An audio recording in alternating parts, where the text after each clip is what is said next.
ఈ రోజు మనము వెల్లుల్లి గుడ్డు కూర చేసి చూపిస్తాను, ఎలాగుందో చూద్దురు అని. ఇగో ఆల్రెడీ కళాయి పెట్టేసుకున్నాను, ఇప్పుడు ఆయిల్ వేసి చూపిస్తాను.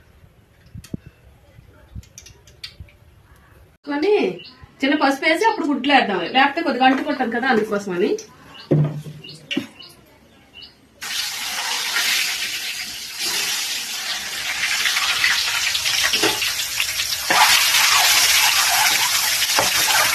అయిపోయి తీసుకుంటున్నాను. ఇప్పుడు ఇందులోనేమొచ్చి పచ్చిమిర్చి, కరివేపాకు, దూరం వెళ్ళమ్మా. అల్లం వెల్లుల్లి పేస్ట్ వేసుకుందాం, చిన్నది చూపించమ్మా. ఇదో చాలా తక్కువ, అలాగే చూపించమ్మా. ఇదేమొచ్చి వెల్లుల్లిపాయలు, కారము, జీలకర్ర, కొంచెం ధనియాలు, ఉల్లిపాయ, పసుపు, కారం వేసి రుబ్బిందనమాట.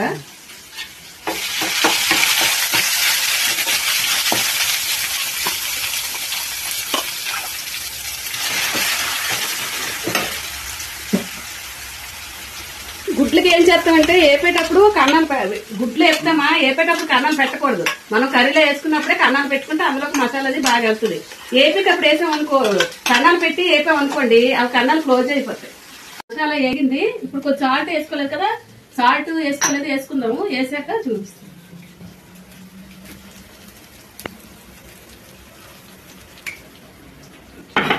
ఎందుకంటే మన ఉప్పు దగ్గర చాలా జాగ్రత్తగా ఉండాలన్నాను కదా. ఇప్పుడు ఎగిపోయింది, గుడ్లు వేసుకున్నాం. గుడ్లకి ఆల్రెడీ ఇగో కన్నాలు పెట్టాను, వేపాక కన్నాలు పెట్టుకున్నాను. ఇక వేసేసుకున్నాను.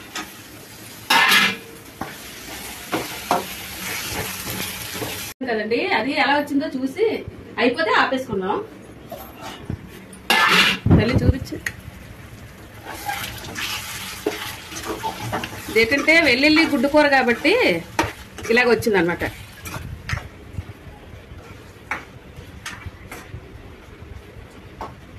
ఇది అయిపోయింది, ఆపేసుకుందాం. మీరు కూడా చేసుకొని తిని ఎలా వచ్చిందో కామెంట్ బాక్స్ లో కామెంట్ తెలిపి నాకు లైక్స్ కొట్టండి. ఓకేనా? Bye bye.